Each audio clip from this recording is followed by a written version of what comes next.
इस ज्ञान के आधार से आपकी आस्था या किसी परिवार जन्म में या किसी धन में नहीं रहनी चाहिए।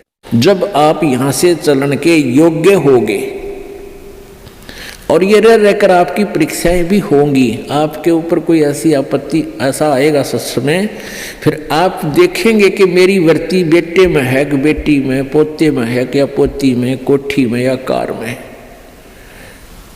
आप जी ने अपने उस जाल को स्वयं काटने की चेष्टा करनी है कि तो जुल्म हो गया, मेरा तो बीच में आस्था है।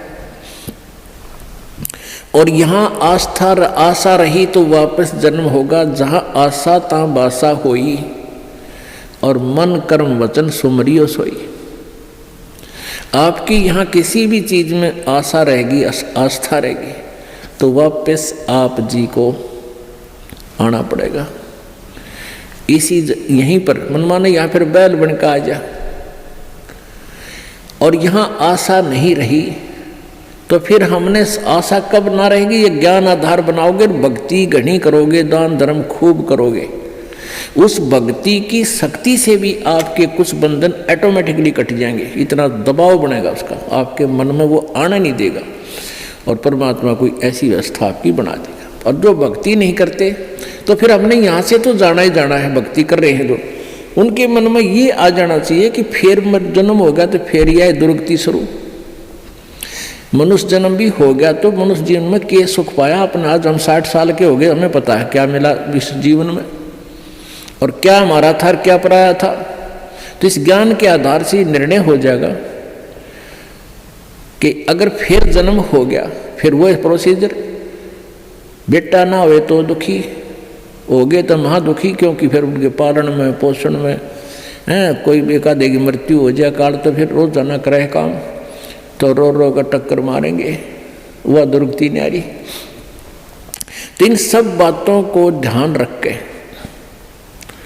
तो सच्ची श्रद्धा बना ले कि तो मरना पड़ेगा, पर इसी जगह चला फिर मरना ना पड़े, यहां से तो जाना पड़ेगा। तो इसलिए ये तो अपना है ही नहीं, चाहे बेटा है चाहे बेटी है, मोह है या ना है।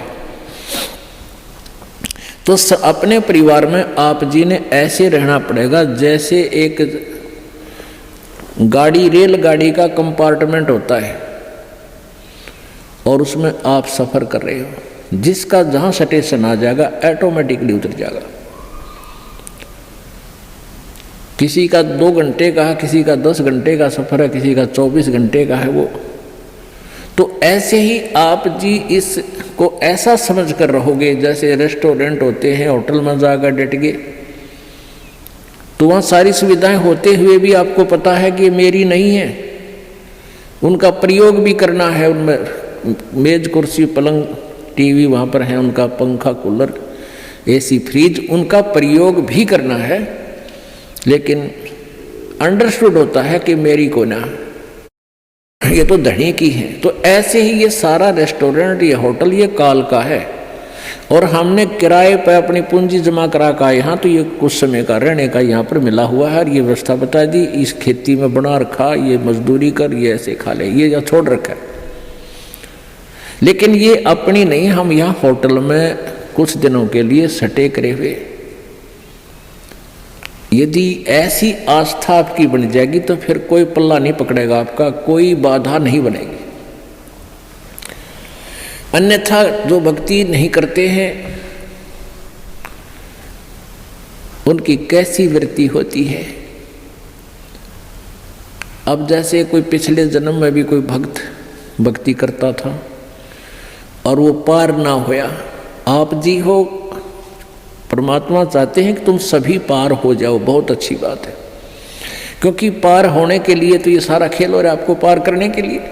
अब विद्यालय में बच्चे फेल भी होते हैं और पास भी अधिकतर ही होते हैं, और कुछ एक फेल भी हो जाते हैं, तो वो फेल हुए हुए गणे दुखी होया करें। तो ऐसे ही एक व्यक्ति किसी जन्म में कोई प्राणी, कोई आत्मा परमात्मा से विमुख हो गया, भक्ति ना करी, छोड़ गया, तो उनको फिर लेता है भगवान शरण में।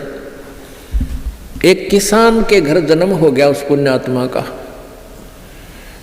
अब कहते हैं जो जन मेरी शरण में एक बार आ गया, परमात्मा कहते हैं हमारी शरण में एक बार कोई प्राणी आ गया तो फिर उसको जब तक वो पार नहीं हो लेगा उसके पीछा हम छोड़ना को नहीं। जो जन हमारी शरण है ताका हूँ मैं दास, और गेल गेल ला गया फिर वो जब लग धरती आकाश। तो उसी विधान से परमात्मा उस किसान के पास गए और किसान से कहा कि भाई, किसान पहले बैठे, राम रमी हुई, क्योंकि पिछले संस्कारी जो भक्त होते हैं वो कहीं भी जन्म ले लो उनमें वो भाव श्रद्धा बनी रहती है। आओ महाराज जी बैठो जी, बड़ी आसन दे दिया, आप नीचे बैठ गया भगत की तरह। तो महाराज जी तो फिर महाराज जी होते हैं, अपने भक्ति का ज्ञान सुनाते हैं, परमात्मा की चर्चा शुरू कर दी। तो वो किसान कहने लगा, कहाँ जी भक्ति तो मैं करता हूँ, क्या भक्ति के, तो मंदिर में जाता हूँ, शिव जी की पूजा करता हूँ। फिर सारी बात बताई, भाई यह भक्ति ठीक नहीं, भक्ति की विधि ये है जो आपके शास्त्रों में लिखी हुई है, कैसी करो। अच्छा जी ये ठीक सत है, भक्ति भी कराएंगे। भाई फिर उपदेश ले ले। अगना जी इब्बा नहीं, ये तो बच्चे छोटे छोटे हैं, ये थोड़े से ठीक हो जाए, अपना काम संभालन जोगे, फिर महाराज जी तेरे आप पक्का चेला बन जाऊंगा। लाख समझाने पर भी नहीं माना, यही कहता रहा। परमात्मा चले गए। कुछ दिनों के बाद फिर गए, देखा क्या किसान के 2 लड़के थे, उन लड़कों के भी बच्चे हो रहे, उन खिलाने लग रहा खूब प्यार से, सीने से लटा रखे पोते। परमात्मा फिर गए, किसान भाई भगत जी देवता तेरे बच्चे भी समझदार हो गए हैं और खेत का काम संभाल लिया, तू आजा भक्ति कर ले, नाम ले ले। ने बोला महाराज जी देख छोटे छोटे पोते हैं, बच्चे खेत में जहाँ हैं काम कर रहे हैं, और मैं इनको बाद में संभाल रहा हूँ, अब मुझे फुर्सत नहीं है, थोड़े ही बच्चे पोते बड़े हो जाए थोड़े से, फिर मैं भक्ति करूँगा। बहुत कहने पर भी नहीं बोला, ना बाबा जी दुखी ना करे मैंने, क्यों पोते घने प्यारे लग गया करे। यह काल का एक भयंकर जाल आगे और बढ़ा देता है उसके ऊपर। अब बेटे तो उल्टे बोल रहे, कोई धमका दे, कोई खुड़का दे, और वो पोते बोल लग रहे प्यारे प्यारे, तो वो घने प्रिय लगते हैं। न बोले बाबा जी तू तो सब ऐसा ही, तेरे तो कोई लाग नहीं, कोई संतान नहीं, तेने क्या पता संसार के उसका है, कह दिया भक्ति कर ले, भक्ति नहीं होया करे, पोते बड़े हो लेंगे फिर बात करूँगा तेरे से, फिर जरूर नाम ले लूँगा, पक्की बात हो रही। नो टाल टूल दिया। अब 4 साल के बाद फिर आए परमात्मा संत जी रूप में। तो घर आके पूछा कि भाई तुम्हारा वो कहाँ गए तुम्हारे पिताजी दादाजी। वो पता चला कि वो तो मर गए, 4 साल हो गए, मृत्यु होगी। मालिक को तो पता था, क्या था कि खेत में उन्हें का बैल बन गया, आके बैल बन गया, बैल की चुनी प्राप्त की, और खेतों में उसका बेटा उसको हल में जोत रहा। अब परमेश्वर वहां पहुंचे, वो लड़का भी जाने था, महात्मा कई बार करते, रोक दिया, कहा महाराज जी कैसे आना हुआ कि भाई डट जा तेरे बाबू, तो 2 बात बतलाऊंगा। उस बैल के कान में निकट सी जाकर कहने लगा, रे भगत अब तो आजा मेरी शरण में, तेरा शरीर छुटवा दूं बैल का, और नाम दे, तेरे को मनुष्य जीवन दे दूंगा, और तू चाल देख ये दुखी हो रहा, तेरा लठ लग गया, तेरा बेटा लठ मारे हैं, और तेरी के दुर्गति हो रही, तो क्या कहे है वो बैल। न्यों कहा बाबा जी तू बोल रहा मत, अब मैं यहाँ से मर जाऊंगा, दूसरा बैल आ गया, वो थोड़ा काम करेगा, मेरे बेटा ने टोटा हो जाएगा, वो तेरा गजब हुई हो। परमात्मा बोले अच्छा भाई कोई बात ना, ले धन बना तो बेटा के। अब कुछ दिन के बाद वो बैल भी मर गया, मृत्यु के बाद वो सांप बन गया। अब सांप को एक याद होता है, उसने कहीं धन गाड़ रखा, पहले जमीन में दबाया करते चोरों के डर से, धन जेवर दाब दिए, पैसे चांदी के हुआ करते, सिक्के वो लको दिए, छुपा दिए। तो सर्प बनकर वो वहीं घूम रहा है। अब वो पुत्र वधुओं ने देख लिया शोर मचाया, सांप सांप, उन बेटिया ने मारा लठ उसका, वो मोरी में गए निकल गया, पर एक दो लाठी अच्छी लगी उसके कंडे में हो गया बीच तय। वो सहज सहज धीरे धीरे सरक कर बोझड़ों में झाड़ उन बोझड़ा में पड़ा। जब परमात्मा गए, कहाँ सुना भगत जी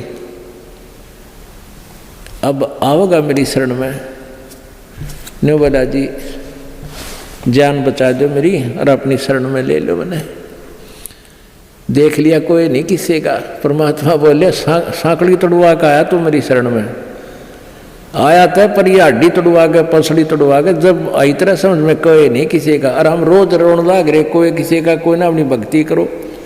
कहते एक लेवा एक देवा दूतम, कोई किसी का पिता नहीं पुतम, ऋण संबंध जुड़ा एक ठाठा, अंश में सब 12 बाट। तो परमात्मा इतने दयालु हैं, फिर उसको शरण में लिया, दोबारा मानव जन्म दिया। आगे देखो वो सूत में होगा कि ना, फिर वह बीमारी शुरू कर ले मन माने। तो ऐसे दयालु है परमात्मा, पुण्यात्माओं। ये मनुष्य जीवन बार बार नहीं मिलता और ये ज्ञान नहीं मिलता। आपके ना जाने कौन से जन्म के पुण्य, बिना गिनती के असंख्य पुण्य आपके साथ हैं, और विशेष कृपा परमेश्वर कबीर जी के आपके ऊपर है, जो आप यहाँ पहुँच रहे हैं और ये ज्ञान आप तक पहुँच रहा है। उन पुण्यात्माओं के न्यारे कर्म है इस दुनिया में। और परमात्मा कहते हैं समझा है तो सर दर पाओ, बहुर नहीं रे ऐसा दाव। बोल सतगुरुदेव।